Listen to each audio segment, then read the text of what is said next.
right. Hello. Welcome, Jasmin. Hello. How is it going? Thank you. Everything going well over here in New York? Bit gloomy today. Yeah.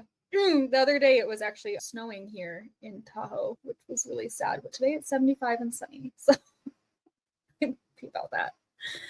Well, it's great to connect. It's great to have you here. For everybody that is joining us, welcome to the Social Video Playbook, powered by Viral Moment. I am so excited to bring you an amazing guest today. I've worked closely with Jasmin for probably close to like 2 years now on some really cool, amazing social video analysis and research and insights and creative, and like just amazing. So you're going to learn a lot of insights in the next 15 minutes.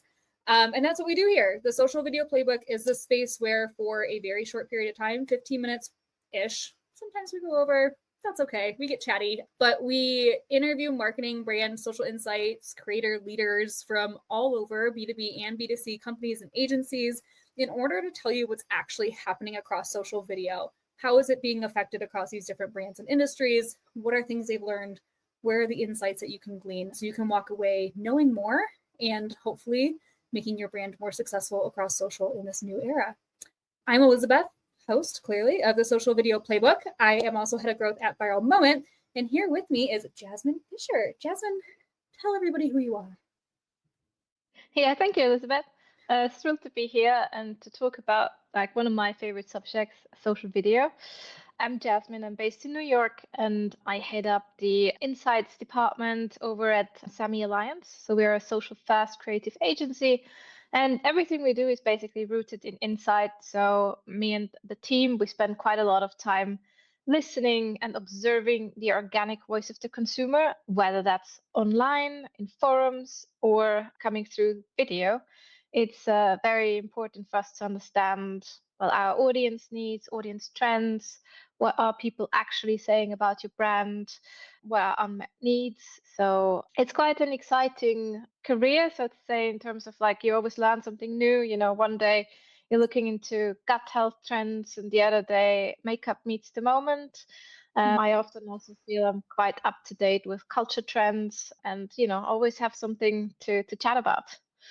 Yes, you have done some amazing work, and also the creative team at SAMY. Like, oh my gosh, every time they put something out, it is fire. It's so good. So kudos to you and the team for all of the work that you've done.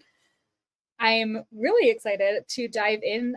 So we've got 15 minutes. Let's just get started. The big picture across social video, really high level, and we're going to kind of slowly but surely work our way down.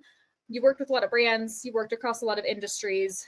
Tell me, what are you seeing as like the number one shift that these people that you've worked with just have not been ready for? Well, I think maybe it's like a shift that we all have talked about for a while, like, the creator economy. Some time ago, when social started to become a thing, brands came on and used it more as a podcast. Like, they wanted to share information. They kind of like defined type of content. They used it as an advertising platform, and then people had the opportunity to react, respond, engage. But now we've really spiraled, and the whole creator economy, like even on social, also now how it manifests on video. So I think really understanding the voice of the consumer is really also co-curating the brand, and can be your best friend in terms of like generating sales that you wouldn't have foreseen, or your worst enemy in terms of like, really going through the product details, reviewing the products, sharing information that is their opinion, but really highly regarded by their community. So I think it's kind of like understanding the impact, where I feel like brands are still catching up. Yeah, absolutely. And kind of pulling down that thread too, how has social video specifically changed the way that you've been working with brands and how they've made decisions as it's become more prevalent? Well, I think we're still in a stage where, we push to take a lot of inspiration from video data, as it's still a bit emerging from an insight point of view, understanding content formats that resonate, like which way people are producing the videos, like the authentic voice, like how do they do product reviews, how do they even present the products, what does that content look like.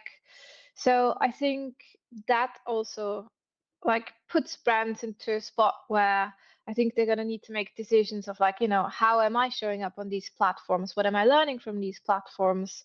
How do I think about content creation? Where do I put the media spend? So it's going to like challenge all these like thought processes. Yeah, and it does. And that actually is such a good segue into like our pain point deep dive section too is, I mean, we have the history is like the Twitters and the old school live journals. Like, I mean, we can go way back to like text-based only. And then we moved into just images when Instagram came out, and that was kind of a big deal. And now we're going into video. And I feel like throughout this change, a lot of brands have had to rethink and reshift. But with social video, what are you seeing are some of like the biggest challenges right now that you're having to face? I think actually like understanding the algorithm to, it's to predict it. You're putting out great content, you're sharing it as a like great brand, you've got a good community, but does it take off? You know, are you going to boost it with paid? Is it going to resonate? Is it going to be authentic? Like we are really understanding like anticipating the results. It used to be just a bit more simple, even like with Facebook ads or like Meta based ads. You put out a campaign, lots of ad spend behind, and you reach your KPIs that you want to reach. But in video, it's a little bit less predictive. Yeah, it really is. I love that you said just like understanding the algorithm, because even across different video platforms, the algorithm changes. We may be default thinking to TikTok, but then there's, YouTube long form and YouTube shorts, and then there's Snapchat, and then there's LinkedIn video. I mean, like now it's everywhere. So how are you going about helping these brands and these companies face these challenges? What's been working? What has not worked? Yeah, I think always a good starting point is to provide insight, really showing people at a scale, okay, this is how often your brand or product has actually been mentioned, and this is how many views it generates. Like, especially like on a platform like TikTok, when we see, I don't know, 200 views generating 2 billion views. I mean, that's just like a number to get behind, and like people are watching them to the end. And so really understanding that impact that a small amount of posts can make in such a platform, as well as helping them understand what are the triggers, like what drives trend, what resonates well. And it's often like understanding, taking a creative concept, when there's like TikTok challenges and like what can be a good fit for your brand, like should you activate it in this way, or even taking inspiration from one platform and taking it to another one. But definitely like, content learnings, the tone, the way products are put on the spot, or like the way products are showcased, like the authenticity is really great learnings as well. Yeah. Yeah, diving deep.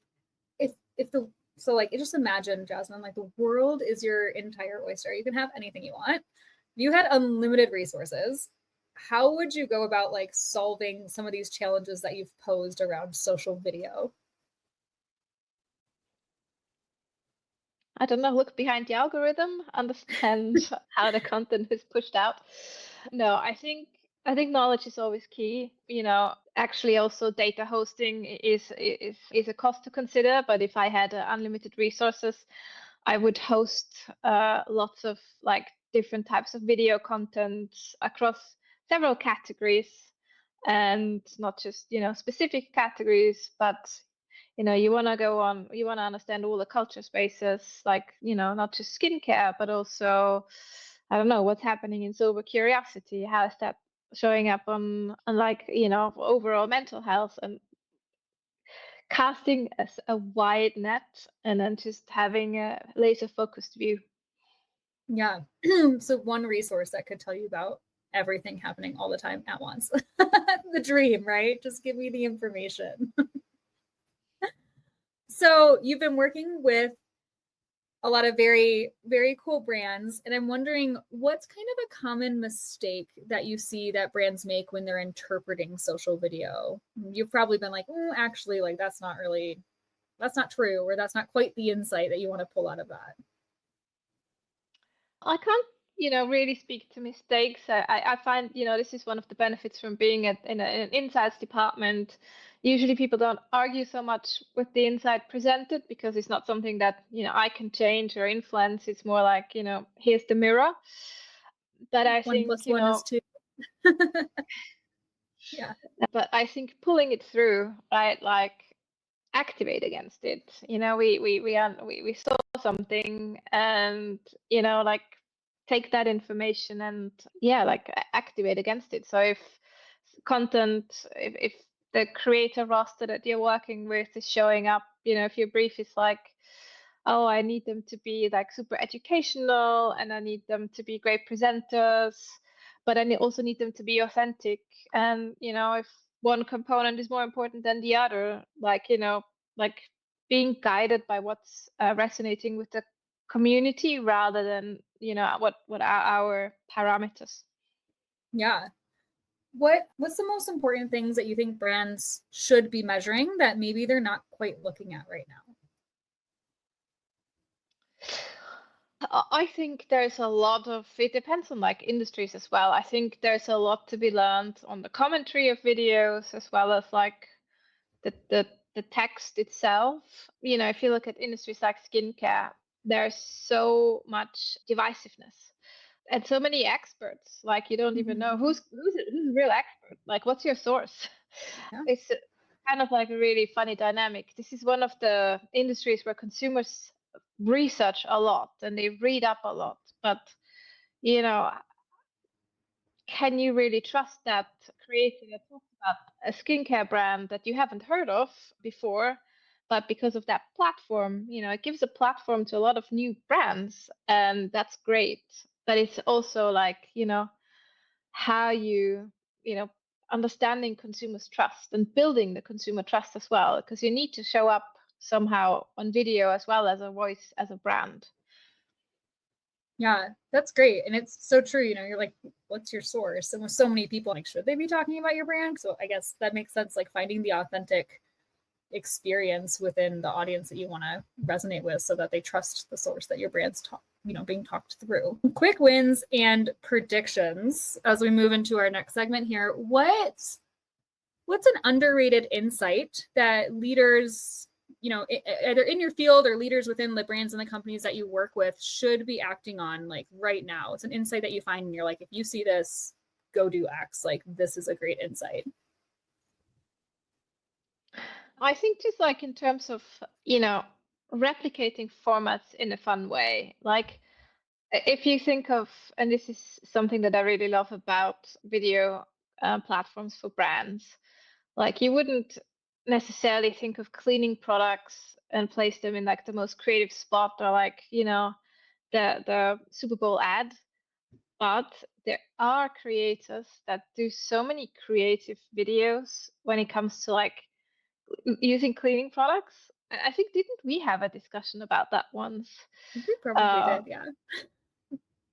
But yeah, I think using the platform to hero the product, but in a super like low key way, like often as well, like it's a great discovery platform as well. So if you have a new product or something that solves something, like it's a great segue, like because also how the video platforms are connected, especially like if you look Instagram Reels and the social commerce integration. So it's a great, I think that's not leveraged enough, that like discovery angle. Yeah, that definitely makes sense. Is there a common assumption about social video that you see people getting completely wrong when you're starting to kind of introduce it into maybe some of your pitches or some of the new stories that you're trying to work with, and you're just like, well, actually, not quite how it works? Yeah, I think this is nothing like it.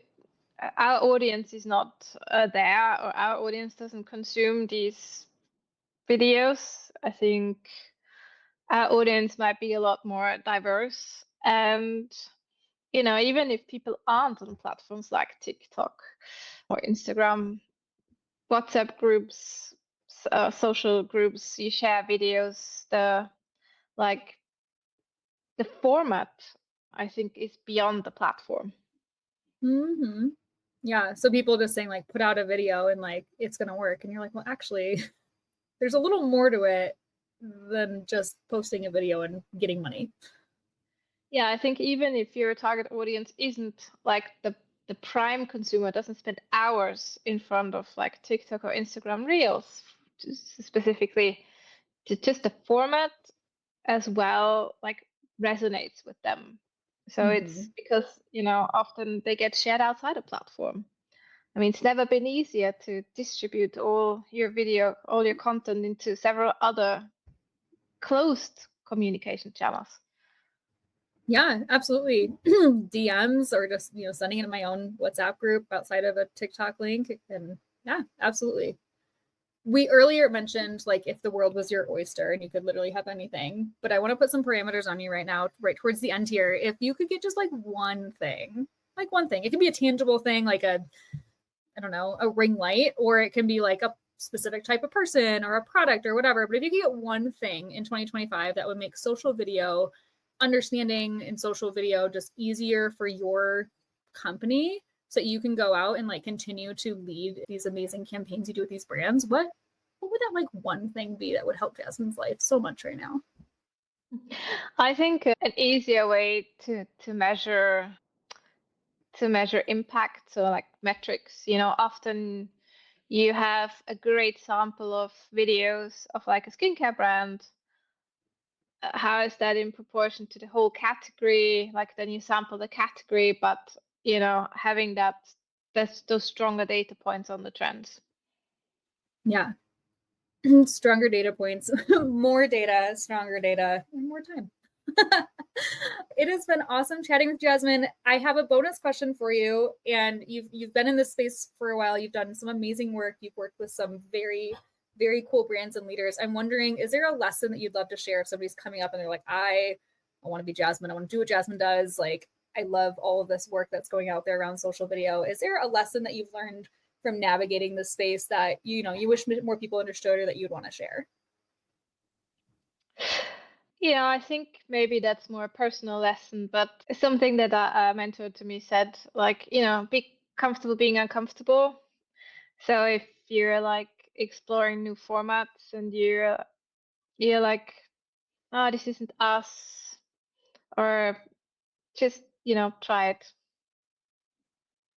Give it a try. I love it. It's so true. Put yourself out there, try it. And that can be so applicable in so many ways as somebody coming up in your career, or even, you know, a brand like trying to test out social video. You're like, just post it, see what happens, learn. That's amazing, Jasmin. Thank you so much for your insights. She has a ton of insights and a ton of knowledge as well. So you can always follow her on LinkedIn. It is scrolling across the bottom. I'll also add the link into our show notes so that you can hang out with Jasmin on LinkedIn as well and gather insights from her. Everybody, thank you so much for coming to the Social Video Playbook. It has been awesome chatting, and we'll see you soon. Thanks so much.